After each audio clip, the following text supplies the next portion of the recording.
Good morning everyone, कैसे हैं आप सब लोग।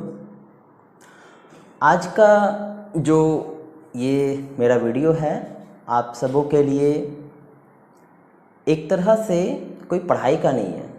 मैं आप लोगों के सामने कुछ बातें रखना चाहता हूँ। जैसा कि आप लोग देख रहे हैं, हमारे देश की स्थिति प्रतिदिन खराब होती ही जा रही है। ठीक है, भले आपको लग रहा हो नहीं लग रहा हो वो अलग बात है, क्योंकि आप जिस शहर में भी रह रहे हैं वहाँ पर इसके केसेस, कोरोना के केसेस काफ़ी कम हैं, तो शायद आप लोगों को पता नहीं चल पड़ा हो। पर अगर डेटा आप लोग देखें तो पर डे इंडिया में 3000 से ज़्यादा केसेस आ रहे हैं, और जिस वजह से क्या हो रहा है, कंटिन्यूसली लॉकडाउन का जो प्रक्रिया है, हर बार 1, 2, 3 एंड 4 की भी अनाउंसमेंट हो चुकी है, यानी कि ये चीज़ अभी सुधरने वाली नहीं है। और जहाँ तक कि मेरा अनुमान है और एक्सपर्ट्स का जहाँ तक कि कहना है, तो ये कम से कम भी 1-2 महीने और आगे जाएगी। ठीक है, तो इस बीच में कई बच्चों के मन में ये सवाल उठ रहा है कि उनका जो सिलेबस है या उनका जो एग्ज़ाम होता है, मार्च के महीने में जनरली 10th और 12th बोर्ड्स की एग्ज़ाम होती है सीबीएसई की, और स्टेट बोर्ड की भी उसी के आसपास सारी एग्ज़ाम्स होती है। ठीक है, तो उनका कहना है कि क्या एग्ज़ाम डेट्स भी आगे बढ़ाया जाएगा या उसी डेट पर एग्ज़ाम लिया जाएगा।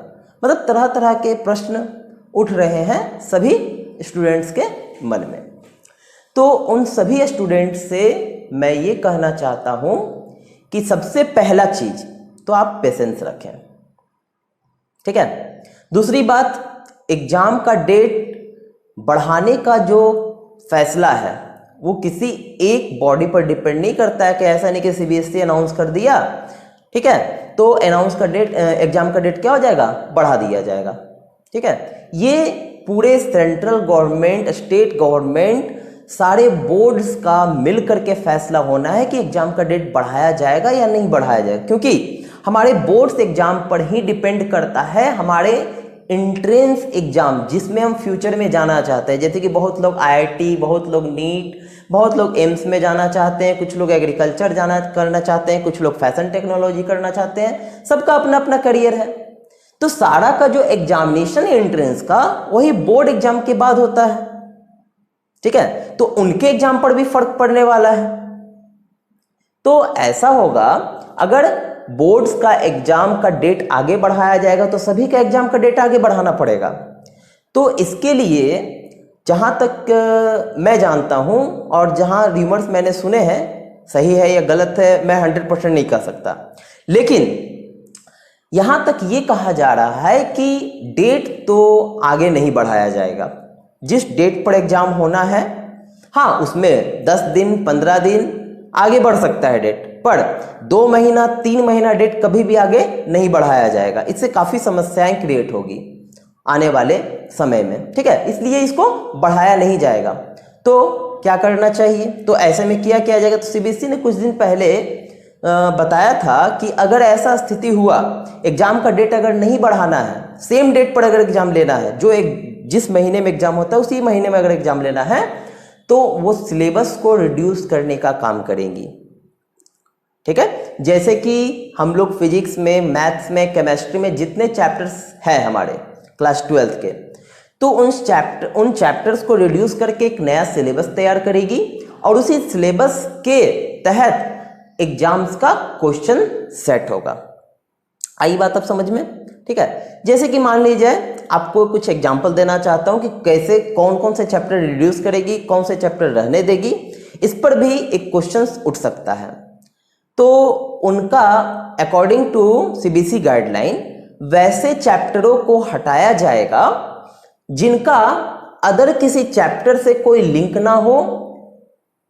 ठीक है, जैसे कि मान लिया जाए, अगर हम फिजिक्स की बात करें, फिजिक्स में ऑप्टिक्स एक ऐसा चैप्टर है जिसको किसी अदर चैप्टर से लिंकेज नहीं है, ना उसको इलेक्ट्रोस्टैटिक्स से लिंक है, ना ही मैग्नेटिक फील्ड से, ना ही मॉडर्न फिजिक्स से।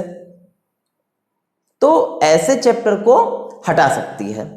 मैं ये नहीं कह रहा हूं कि ऑप्टिक्स ही हटाएगी, लेकिन इस तरह से चैप्टर का सिलेक्शन हो सकता है उसको इस साल के लिए सिलेबस से बाहर रख देने के। जैसे कि पिछले बार आप लोगों ने देखा था कि कम्युनिकेशन सिस्टम हमारे सिलेबस में नहीं था, याद होगा आप सभी लोग को। उसी तरह से मैथ्स में भी चैप्टर का चुनाव कर सकती है, वैसे चैप्टर्स का जिसका किसी अदर चैप्टर के साथ रिलेशन ना हो तो वैसे चैप्टर को हटा सकती है। तो ये काम जरूर करेगी, लेकिन इसका मतलब ये नहीं होगा कि आप लोगों को उतना चैप्टर ही पढ़ना है, बाकी चैप्टर को छोड़ देना है। हालांकि इतना करके आप बोर्ड में तो पास हो जाइएगा, बोर्ड में मार्क्स भी आ जाएगा, लेकिन एंट्रेंस एग्जाम तो ऐसा काम नहीं करेगी। एंट्रेंस एग्जाम तो पूरे सिलेबस से ही पूछेगी, वो तो काटने वाली नहीं है सिलेबस, वो तो पूरे सिलेबस को फॉलो करेगी। ठीक है, तो जिनको एंट्रेंस एग्जाम देना है उनको तो पूरा पढ़ना ही पड़ेगा। या फिर अदर वे में देखें, आपको पूरा पढ़ना ही पड़ेगा। बस ये है कि आपको जो एग्जाम में आने वाला है, जितना सिलेबस एग्जाम में आने वाला है, आप क्या करेंगे, एग्जाम टाइम में सिर्फ उसको कवर करेंगे, बाकी को छोड़ देंगे एग्जाम टाइम में। एग्जाम टाइम के बाद फिर से आपको दोबारा वो चीज पढ़ना पड़ेगा, तो क्यों ना अभी से ही उस चीज का तैयारी किया जाए। तो बहुत सारे लोग क्या है, घर में आराम से बैठे हुए हैं, पबजी खेल रहे हैं, कॉल ऑफ ड्यूटी खेल रहे हैं, पढ़ाई का कोई भी रिलेशन नहीं है उनका। ठीक है, क्यों, लॉकडाउन चल रहा है, पूरा भारत बंद है, हम क्यों पढ़ें, कोई नहीं पढ़ रहा है, हम क्यों पढ़ें। तो जो कोई नहीं कर रहा है वो आप करिए, इसी में आप आगे बढ़ने का चांसेस इसी में मिलेगा आपको सभी से। जितना लोग जो काम नहीं कर रहे वो काम आप कीजिएगा, तब तो आप आगे बढ़िएगा। बैठे रहने से क्या हो जाएगा, कुछ भी नहीं होने वाला है। आपको ये एक गोल्डन अपॉर्चुनिटी मिला है, गोल्डन टाइम मिला है कि आप जिस चीज में वीक हैं, जिस चीज में पीछे हैं, उसको आप मैनेज कर सकते हैं। आपके पास सफिशिएंट टाइम है, आपको कोचिंग जाना नहीं पड़ रहा है, आपको स्कूल जाना नहीं पड़ रहा है, आपको बाजार घूमने नहीं जाना पड़ रहा है, आपके पास बहुत टाइम है। आप जैसे पबजी में टाइम किल करते हैं, जैसे अदर एक्टिविटीज में टाइम किल करते हैं, वैसी तरह से आप इसका भी एक रूटीन बना लें। मान लें कि हमारी जिंदगी का ये 3 महीने तक हिस्सा है, क्योंकि पढ़ाई से लिंक तोड़ने का मतलब है कि जब अचानक से पढ़ाई पर प्रेशर आएगा तो आपको पढ़ने का मन नहीं करेगा। समझ रहे हैं मेरी बातों को, एकदम मन नहीं करेगा आपको पढ़ने का। ठीक है, तो जो भी लोग अभी तक पढ़ाई करना शुरू नहीं किए हैं वो पढ़ाई करना शुरू कर दें। अभी भी बहुत देर नहीं हुआ है, अभी भी आप लोग कुछ भी कर सकते हैं। आपके पास इतना टाइम है, आप कुछ भी चीज सीख सकते हैं। ठीक है, इसलिए जिन लोगों ने भी पढ़ाई शुरू नहीं किया है, एकदम दबाकर पढ़ाई करें और फुल लेंथ में फुल स्टडी करें। मैं ये नहीं कहता हूं कि आप 24 घंटा में 18 घंटा पढ़िए, एटलीस्ट 5 से 6 घंटा तो पढ़िए। 2 घंटा फिजिक्स, 2 घंटा मैथ, 2 घंटा केमिस्ट्री को तो दीजिए। ठीक है, चलिए, मेरा बस ये काम था आप लोगों को एक गाइडलाइंस देना, आप लोगों के लिए पाथ डिसाइड करना कि आप लोगों को क्या करना चाहिए, क्या नहीं करना चाहिए। बैठे रहने से कुछ नहीं होने वाला है। ठीक है, घर बैठो इंडिया, यह नारा बिल्कुल सही है, लेकिन घर बैठ करके कुछ ना करो इंडिया, ये बहुत ही गलत है। आप सबों को ये बहुत ही हार्मफुल आगे चल करके देगा। इसलिए घर में बैठिए जरूर, लेकिन घर में बैठ करके भी कुछ ना कुछ करते रहिए। और गेम खेलने से कुछ नहीं होगा, पबजी खेलने से कुछ नहीं होगा। ठीक है ना, सब कोई एकदम एक से एक गेमर नहीं बन सकते हैं। आप लोगों का सबसे पहला चीज आपका कैरियर, आपका पढ़ाई, वो आपका साथ हमेशा देगी, इसलिए पढ़ाई करते रहें। ठीक है, चलिए, आज का मेरा लेक्चर समाप्त हो गया। आप लोगों को काफ़ी बोरिंग लग रहा होगा, कोई बात नहीं।